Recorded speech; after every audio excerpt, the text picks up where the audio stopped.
Hello everyone, I'm back here with a different type of video. Today I'm going to do top 10 animated non-Disney villains. I attempted to do this in the past and it didn't work that good, so I redid it and I revised my list, and this is the official list. So here we go. At number 10 we got Ludmilla from Bartok the Magnificent. Bartok the Magnificent is the direct-to-video spin-off of the Bat from Anastasia. He was Rasputin's little henchman slash sidekick, and he's the good guy in this movie. And the main villain was Ludmilla, who was played by Catherine O'Hara, and she gave a great performance as the character, and the villain was pretty funny. Ludmilla thought that she was going to be beautiful on the inside because she had a potion that would turn her what she is on the inside on the outside.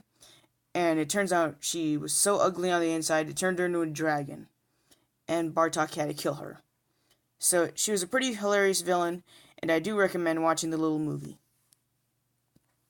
At number 9, we got Carface from All Dogs Go to Heaven. If you've seen the classic movie, you'll know why I put him on this list. He's a pretty threatening villain. He kills the main character in the first 5 minutes of the movie, and throughout the rest of the movie, he keeps trying to kill him. In the end, though, he gets eaten by the big-lipped alligator and goes to heaven. So he's a pretty cool and threatening villain, so that's why he's at number 9. Number 8 is Cat Arwal from An American Tail, Fievel Goes West. He is also a very threatening villain, also a very devious and scheming villain. He's played by John Cleese, and in the end he gets put back with his original owner, which is pretty hilarious, and he tries to kill all the mice with a giant mouse trap. So he's a pretty creative, whimsical, and funny villain, and I do recommend checking out this movie. Number 7 is Madame Gasket from Robots. I do think that Robots is an overlooked movie, but I do like the movie. Madame Gasket is the true main antagonist of the movie. Her son Ratchet serves as the secondary antagonist. She plans to capture all the outmoded robots and melt them down and turn them into scraps, and to turn them into new upgrading parts. But in the end, she gets thrown into her own furnace and gets melted down. So she's a pretty funny and threatening villain, and scary to look at sometimes. So that's number 7. At number 6 is Rasputin from Anastasia. He's based off the real-life Rasputin, which is very loosely based off of. And he's a pretty funny villain, also very threatening villain. He's played by Christopher Lloyd, and his singing is done by Jim Cummings. And his villain song is pretty cool. He tries to kill Anastasia, he kills her whole family, and in the end he gets destroyed by his own magic because Anastasia crushes his magical little vial. So that's Rasputin. Number 5, we got Sharptooth from The Land Before Time. I grew up watching this movie as a child, and it still holds up to this day for me, and I do think that Sharptooth was a pretty threatening obstacle for them. Very scary to look at sometimes. He kills Littlefoot's mom in the first act of the movie, and then in the end he gets pushed off a cliff and drowns in the lake. And he even falls down a crack in the earth in an earthquake and survives that. If you look to your right, there's an image of that. And so he survives a huge fall that should have killed him, comes back later in the movie to try to kill the main characters, and then gets killed for good. So he's a pretty threatening villain, but you can sort of sympathize for him because he's starving and he needs food. But at the same time, he's still a villain. So that's why he landed at number 5. Number 4 is Nigel from Rio and Rio 2. He's voiced by Jermaine Clement, who's also done Tamatoa and Moana. He was a pretty funny villain. I liked him in the first one, and I liked him better in the second one. He's honestly one of the most likable characters from the Rio series, and that's saying something because a lot of those characters can be forgettable, but I did like Nigel. He was a pretty funny villain, had great songs. His song in the second movie was superior to the first one, and he just was hilarious. And not to mention he had a little poison frog. Spoiler alert, she's not actually poisonous, working for him. And her name was Gabby, if I'm correct. So, that's Nigel.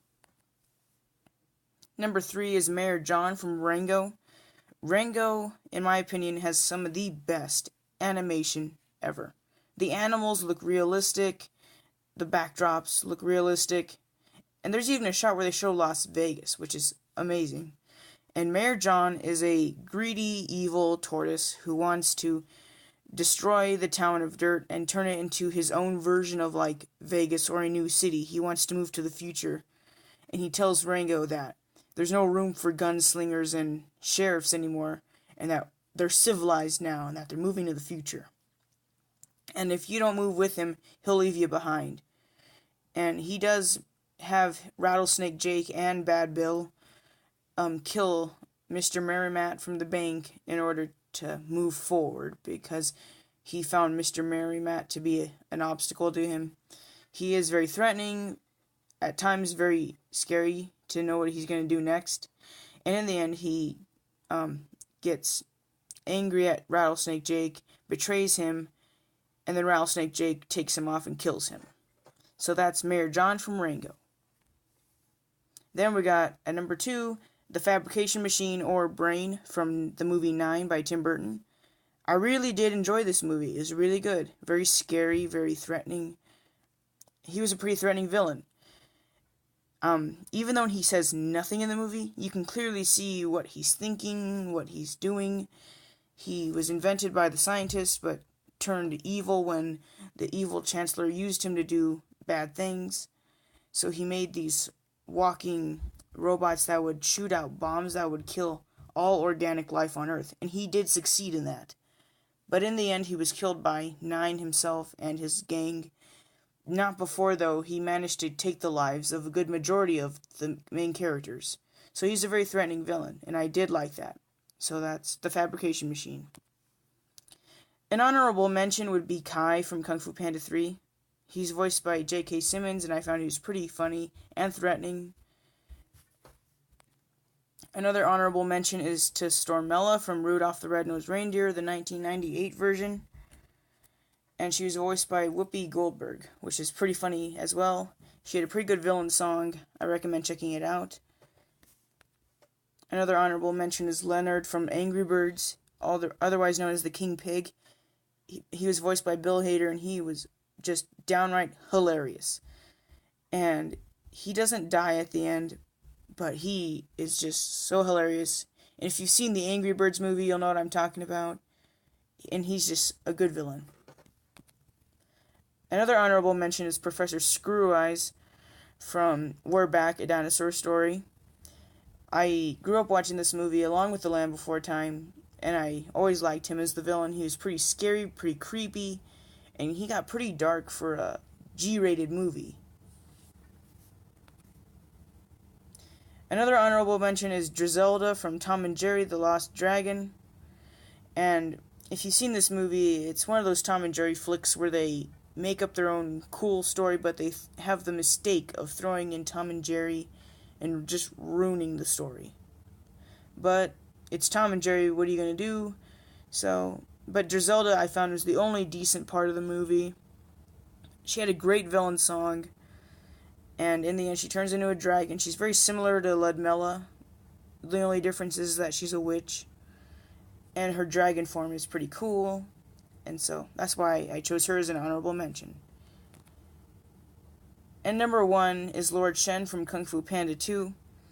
He is possibly one of the best villains I have ever seen, because he was so much better than Tai Lung, I found. So much better, because he was able to emotionally break the panda, because he killed his mom, and his dad got lost. He slaughtered all the pandas so he could get to power. He invented the fireworks and like a cannon so he could destroy stuff, and he planned to take over the entire China. So he's a pretty threatening villain, very scary at moments, and also funny at sometimes. He had some good one-liners. So he was better than Kai and Tai Lung, I found, and that's why he landed his spot at number 1 for me. So guys, thank you for watching. Like and subscribe. I'll be doing more lists in the future, hopefully. And thank you for watching.